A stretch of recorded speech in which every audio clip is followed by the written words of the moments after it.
Voici 5 clés très efficaces pour réussir vos négociations, la vente de vos produits ou vos services. Si vous êtes dans ce domaine, alors cette vidéo vous conseille. Déjà, il faut préciser que pour bien mener à bout une négociation, il faut déjà se rappeler pourquoi vous et l'autre partie êtes là. Déjà parce que tous les deux, vous avez un même intérêt de la discussion qui s'engage, des besoins à satisfaire, éventuellement sur le long ou le court terme, des enjeux à exprimer. Parce que l'objectif d'une négociation, c'est de trouver des moyens pour satisfaire chacun. Les ressources de l'un sont utilisées pour satisfaire les besoins de l'autre, vice versa. Une négociation est réussie lorsque les deux parties sont gagnantes, un échange équilibré. L'inverse serait de l'arnaque parce qu'une partie sera gagnante et l'autre sera lésée. Et il n'est pas aussi question de venir lors d'une négociation en ne formulant que des demandes et des exigences. Je veux, sans au préalable réfléchir sur ce que vous avez à proposer à votre interlocuteur. Alors voici 5 secrets très efficaces qui doivent vous aider dans vos négociations ou la vente de vos produits et vos services. 1.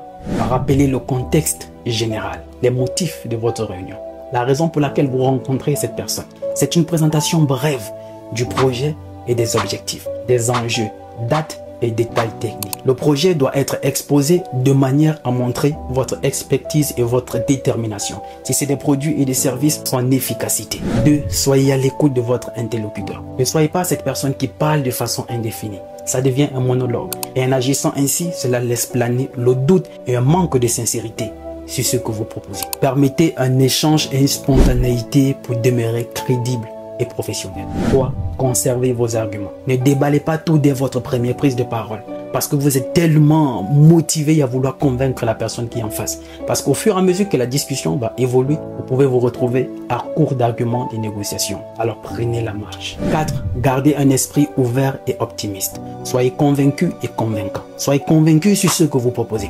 Parce que si déjà vous ne croyez pas à ce que vous proposez, ce serait très difficile de trouver les mots pour convaincre les personnes qui sont en face. Comment voudrez-vous que des personnes croient en ce que vous déjà vous ne croyez pas? Alors soyez convaincu et convaincant, tant sur la pertinence du projet que de l'intérêt que celui-ci présente pour votre interlocuteur. 5 est la plus importante. Ne partez jamais sans réponse de sa part. Si vous trouvez votre interlocuteur en hésitation ou en réflexion, proposez-lui ou fixez aussitôt un prochain rendez-vous. Et n'oubliez surtout pas que la réussite d'une négociation est la manifestation concrète de l'efficacité de la prise de parole. Si vous êtes convaincant, elle aboutira. Vous réussirez votre négociation, la présentation des projets, recherche des partenariats, la vente de vos produits ou vos services. Pour plus de conseils, abonne-toi, écris-moi sur Instagram.